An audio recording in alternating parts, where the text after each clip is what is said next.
हर हर महादेव। जब मन में आस्था का ज्वार हो और महादेव का बुलावा आ जाए तो रास्ते अपने आप बनते चले जाते हैं।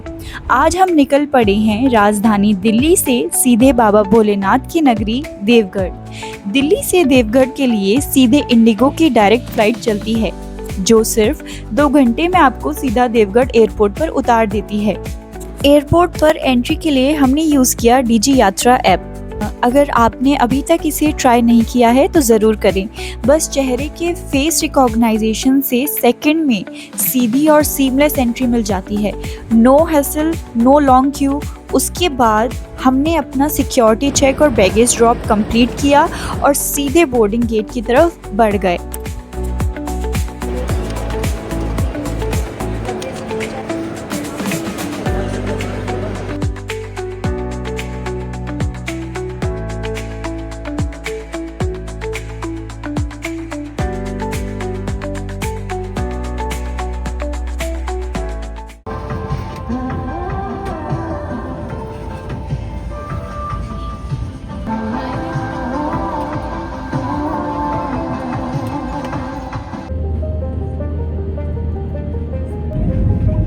मौसम थोड़ा ख़राब होने की वजह से फ़्लाइट थोड़ी डिले हुई और हवा में हल्का सा टर्बुलेंस भी महसूस हुआ, बट फ़्लाइट अच्छे से टेक ऑफ कर गई।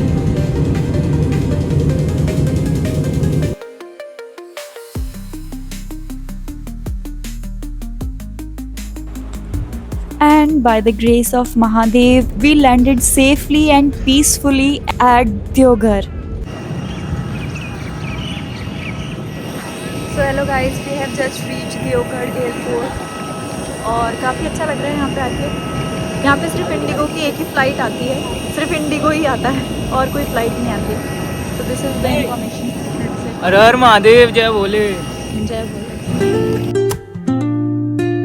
देवगढ़ पहुंचकर हम सीधे अपने होटल पहुंचे। हमारा स्टे था बिजनोटल बाय प्राइड, जो बाबा के मुख्य मंदिर से कुछ ही किलोमीटर की दूरी पर स्थित है। लोकेशन के हिसाब से ये काफ़ी कन्वीनियंट है। साफ सुथरे कमरे हैं, बेहतरीन सर्विस और मंदिर से नज़दीकी इसे एक परफेक्ट स्टे बनाती है।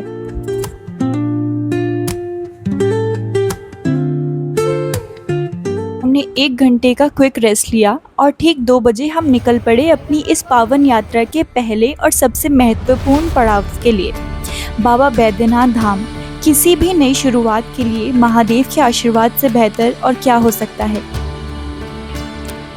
बाबा बैद्यनाथ मंदिर देश के 12 पवित्र ज्योतिर्लिंग में से एक है। लंकापति रावण ने भगवान शिव को प्रसन्न करने के लिए यहाँ कठोर तपस्या की थी और अपने 10 सिर अर्पित किए थे। जब शिव जी ने उन्हें दर्शन देकर वैद्य चिकित्सक के रूप में उनके सिर पुनः जोड़े, तब से इस पावन धाम का नाम बैद्यनाथ पड़ा। माना जाता है कि यहाँ आने वाले हर भक्त की मनोकामना पूरी होती है और हर दुख दर्द दूर हो जाता है। तो बोलिए हर हर महादेव।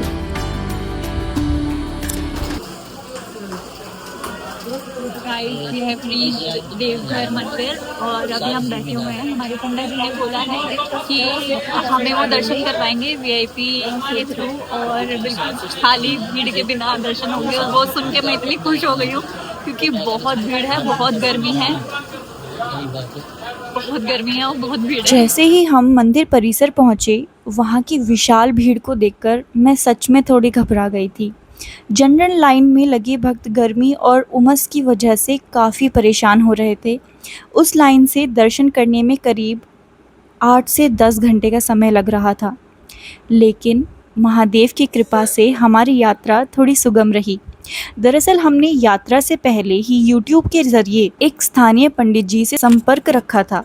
उन्होंने हमारे लिए VIP पास और पूजा पाठ का सारा अरेंजमेंट पहले से कर दिया था। अगर आप भी यहाँ बिना किसी परेशानी के दर्शन और रुद्राभिषेक कराना चाहते हैं तो पंडित जी के ज़रिए VIP कूपन पास का अरेंजमेंट करवाना सबसे बेस्ट ऑप्शन रहता है। हम VIP लाइन में शामिल हुए। हालांकि भीड़ इतनी ज़्यादा थी कि VIP लाइन में भी लगभग 6 से 7 घंटे लग गए, लेकिन राहत की बात यह थी कि यहाँ अव्यवस्था नहीं थी। सबसे खूबसूरत बात यही रही कि पंडित जी के मार्गदर्शन से हमें बाबा बैद्यनाथ जी के प्रत्येक स्पर्श दर्शन और सौभाग्य मिला। हमने मुख्य ज्योतिर्लिंग पर विधि विधान से रुद्राभिषेक भी संपन्न किया। 7-8 बजे के बीच हमारे दर्शन पूरे हुए। बाबा के दर्शन के तुरंत बाद हमने मंदिर परिसर में ही स्थित 51 शक्तिपीठ में से एक मां पार्वती मंदिर के दर्शन किए, जहां पर माना जाता है मां पार्वती का हृदय गिरा था।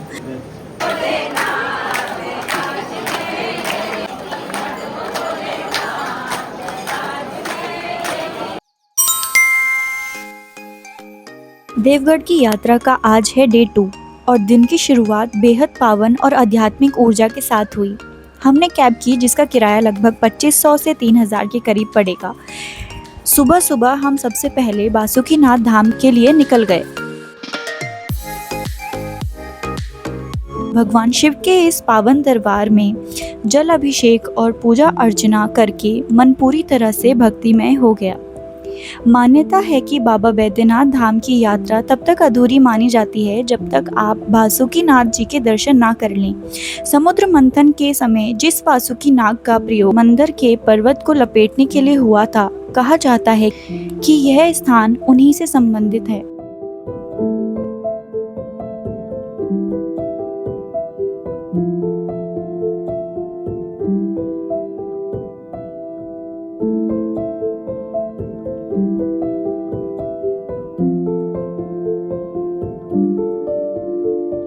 ड्राइवर भैया हमें कहीं तो लेकर आ गए रेस्टोरेंट में, और ये मेरी लाइफ का सबसे पहला बड़ा डोसा होने वाला है। इनमें से किसी का भी सबसे पहले खाना नहीं आया, मेरा है। बासुकीनाथ में दर्शन के बाद हमारी अगली मंजिल थी त्रिकूट पर्वत। भैया क्या नाम है आपका? मेरा नाम विकास कुमार चौधरी है। यहाँ के कुछ महत्व तो बताइए। यहाँ देखिए त्रिकूट कैसे नाम पड़ा जाता है। हाँ। ठीक है, यहाँ 3 चोटी है। देखिए सामने जो देखिए ये ब्रह्मा जी है। हाँ। ऊपर इससे थोड़ा देखिए विष्णु जी है। इसका पीछे थोड़ा जाइए। हाँ। ये देखिए महेश है। तीनों पहाड़ भी अलग अलग काम होते हैं। देखिए ब्रह्मा जी का 4 सिर होते हैं। एक शिव जी ने सिर को हटा दिए, इसमें 3 ही से दर्शन होता है। 1 2 3 ब्रह्मा जी। इसमें रोपे लगाते हैं विष्णु जी है। जो रोपे लगाने का मेन कारण था इसका नारायण शिला, जो घर में पूजा करते लक्ष्मी जी के, जो पत्थर से घुसने से ग्रह दोष क्षमा 10 अप्रैल 2022 में घटना हुआ, तभी से बंद हो गए। जिसमें लोग घूमने जा रहे हैं, ये महेश है। शिव मंदिर, पार्वती मंदिर, दुर्गा मंदिर, गणेश मंदिर, झरना, आश्रम, तीनों पहाड़ के मिलकर हुआ त्रिकूट। ब्रह्मा विष्णु महेश। पहले बाबा धाम बास की त्रिकूट। जो एक बार आइएगा, बाबा हैं 3 बार बात हैं। तीनों देवता को प्रणाम कर लीजिए, ब्रह्मा विष्णु महेश, इसलिए नाम पड़ा त्रिकूट। हर हर महादेव। त्रिकूट पर्वत को रावण का हेलीपैड भी कहा जाता है। पौराणिक मान्यताओं के अनुसार लंकापति रावण जब पुष्पक विमान से लंका जा रहे थे, तब उन्होंने यहाँ कुछ देर विश्राम किया था। यहाँ ब्रह्मा विष्णु और महेश के प्रतीक 3 मुख्य शिखर हैं।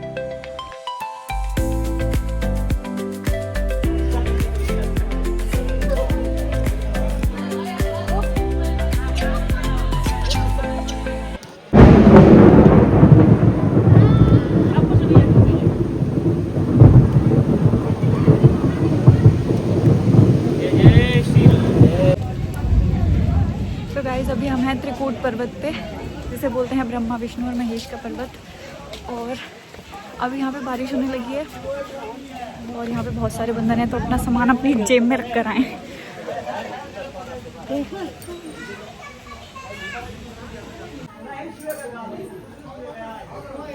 श्री राम, जय श्री राम, जय श्री राम, जय श्री राम।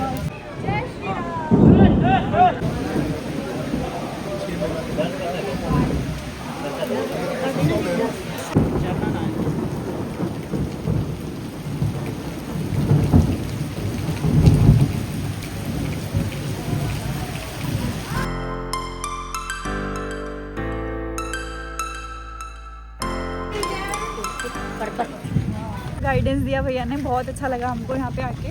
बहुत ही बढ़िया दर्शन भी कराए हैं और देखो मौसम भी कितना अच्छा हो गया है यहाँ पे। तो हर हर महादेव। हर हर महादेव।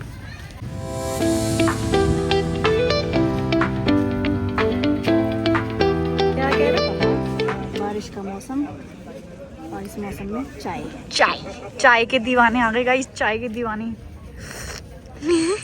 त्रिकूट के बाद हम पहुँचे तपोवन गुफाएं। Guys can you believe it, हम लोगों ने यहाँ नंगे पैर बेयरफुट ट्रैकिंग की। यह कोई आम ट्रैकिंग नहीं थी। कटे छंटे विशाल पत्थरों और खड़ी चढ़ाई के बीच यह बेहद एडवेंचरस और खतरनाक थी। इसका नाम हुआ तपोवन। इसके अंदर में आपको 11 मंदिर मिलेंगे, 7 गुफा है।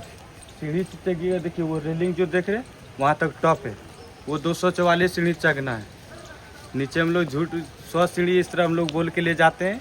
उसके बाद उतरने का फिर दूसरा स्टेप। मेरा नाम अनिल कुमार मंडल हुआ।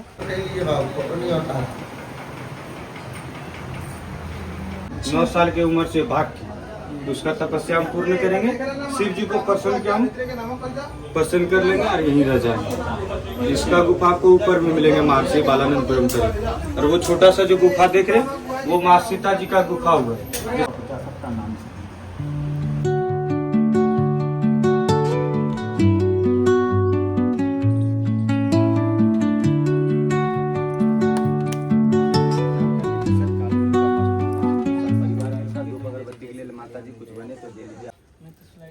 सिर्फ शरीर से रखिए, स्लिप करने दीजिए, सिर्फ आगे नहीं झुकना।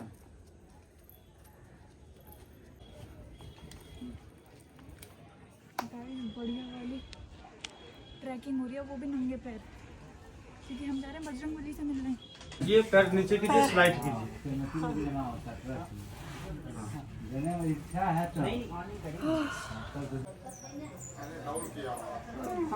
पहुंच गए हैं गाइस।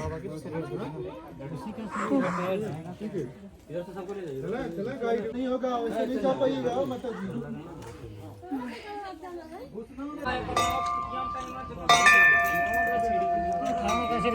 यही रावण छुप के दोबारा तपस्या किए थे।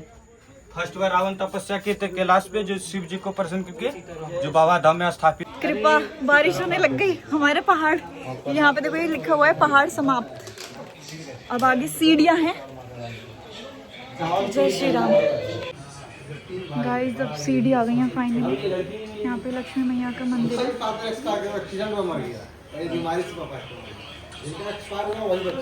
ये यहाँ पे लास्ट मंदिर है पहाड़ के ऊपर, लक्ष्मी मैया का। टिपिकल रास्ता है भाई, टिपिकल है, पर अगर सच्चे भक्त हो, एडवेंचर है तो आ जाओ। बहुत एडवेंचर है। यंग हो तो आ जाओ भाई, वो तो आ जाओ, एडवेंचर का शौक है तो आ जाओ, तो आ जाओ। वरना हम जैसे हैं तो जय श्री राम। ऐसा कुछ नहीं है, भक्ति है तो आ जाओ। बुलावा से होना चाहिए मैम, हाँ, उम्र का कोई बात नहीं होता, सिर्फ बुलावा होना चाहिए। उतर के पियो नींबू पानी का जूस और हो जाओ चकाचक। अरे बाबा। पहुंचे नौलखा मंदिर। यहाँ राधा कृष्ण के दर्शन करके दिल को जो सुकून मिला उसे शब्दों में बयां करना मुश्किल है। 1940 में चरखी पथरिया की रानी चारुशिला ने बनवाया था। में इस मंदिर के निर्माण में 9 लाख रुपए की लागत आई थी, इसलिए इसे नौलखा मंदिर कहा जाता है।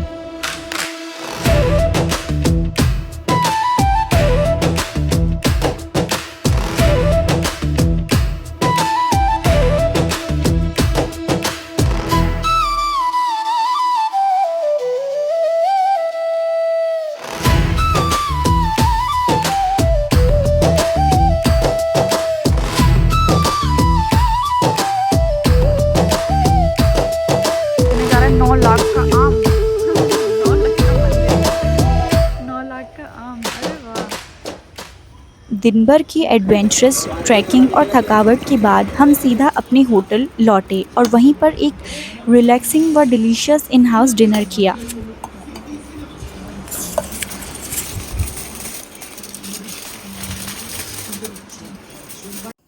जल्दी सोने का फ़ायदा यह हुआ कि आज सुबह हमारी आंखें एकदम फ्रेश और रिलैक्स्ड महसूस करते हुए खुली। आज हमारी इस पावन यात्रा का आखिरी दिन यानी डे 3 था। घर वापसी की तैयारी के साथ साथ शहर के कुछ खूबसूरत और डिवाइन स्पॉट्स कवर करना बाकी था। So let's go for the day 3। हमारे आज के दिन की शुरुआत हुई बेहद खूबसूरत प्रेम मंदिर से। यहाँ हमने राधा कृष्ण जी की और माँ दुर्गा के दिव्य दर्शन किए। सुबह के शांत वातावरण में यहाँ की ऊर्जा एकदम दिव्य और मन को सुकून देने वाली थी।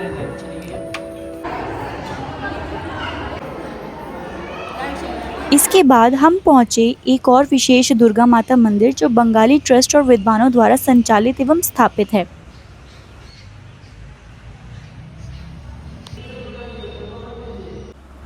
दिन का हमारा आखिरी पड़ाव, प्रसिद्ध सत्संग आश्रम। यहाँ का वातावरण इतना सकारात्मक और ऊर्जावान है कि कुछ पल बैठते ही पूरी यात्रा की थकान मिट जाती है। यह आश्रम युग पुरुषोत्तम श्री श्री ठाकुर अनुकूल चंद्र जी की तपोभूमि और कर्मभूमि है। यह स्थान केवल पूजा पाठ का केंद्र नहीं, बल्कि यहाँ शिक्षा, स्वास्थ्य, कृषि और आध्यात्मिक उन्नति का एक अद्भुत संगम देखने को मिलता है।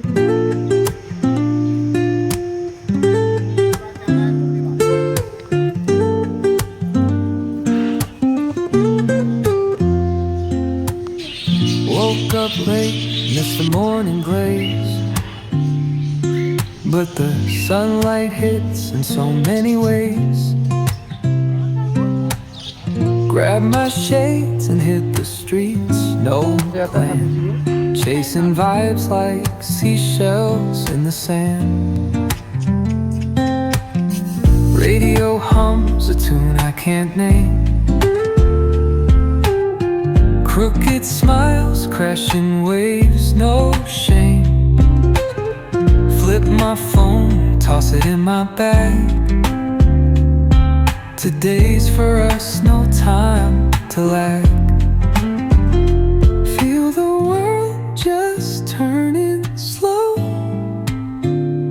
Let the breeze tell. Guys मैं आज आपको ऐसी चीज़ दिखाने वाली हूँ जो बहुत ही कम लोगों ने देखी होगी। अब मैं बताती हूँ क्या। ये देखो ट्री हाउस। मैंने अपनी लाइफ में पहली बार ट्री हाउस देखा है भाई, first time in my life.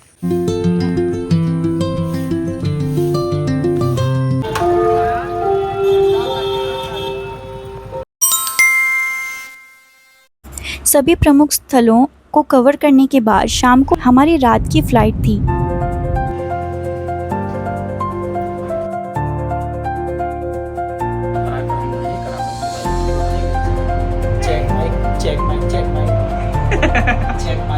और इस तरह पूर्ण हुई हमारी ये बेहद सुखमय, यादगार और आध्यात्मिक देवघर यात्रा। अगर आपको ये व्लॉग और यहाँ की जानकारियाँ पसंद आई हों तो इस वीडियो को लाइक, शेयर और चैनल को सब्सक्राइब करना ना भूलें। बादलों के बीच का सफ़र तय करते हुए करीब रात 11 बजे हम सुरक्षित दिल्ली एयरपोर्ट पर लैंड कर गए।